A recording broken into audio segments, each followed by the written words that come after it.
Albert Einstein'ın bir el yazması 11 milyon avroya satıldı.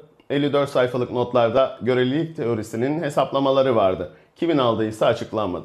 Dünya tarihinde bu şekilde bir iz bıraktıysanız yazdığınız en ufak not bile seneler sonra bu kadar değerlenebiliyor.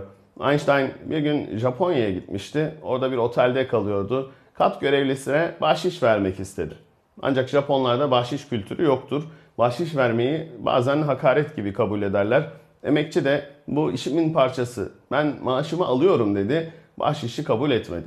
Einstein bunu bilmiyordu. O gün de Nobel aldığını öğrenmişti ve çok mutluydu. Görevliye sevincini paylaşmak istiyorum dedi. Bahşişi kabul etmiyorsunuz ama müsaade ederseniz size bir hatıra vereyim. Otel odasındaki kağıt kalemi aldı, bir not yazdı. Albert Einstein diye imzaladı. Japon emekçi bunu memnuniyetle kabul etti ve bu notu ömrünün sonuna kadar sakladı. Öldükten sonra torunu açık arttırmaya çıkardı ve o notu 2017 yılında 1 milyon 600 bin dolara sattı. Einstein, Tokyo Imperial Oteli'nin antretli kağıdına şu cümleyi yazmıştı. Mütevazı bir hayat, şuursuz başarı peşinde koşulan huzursuz bir hayata göre daha fazla mutluluk verir. Tekrar edeyim. Mütevazı bir hayat, şuursuz başarı peşinde koşulan huzursuz bir hayata göre daha fazla mutluluk verir.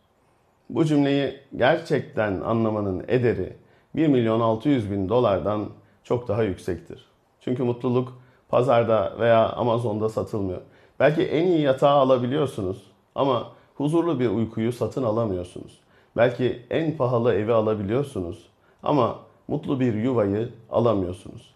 Mark Twain'in dediği gibi iyi arkadaşlar, iyi kitaplar ve başını yastığa koyunca uyuyabilen rahat bir vicdan. İşte ideal hayat. Pazartesi görüşmek üzere. Hoşça kalın.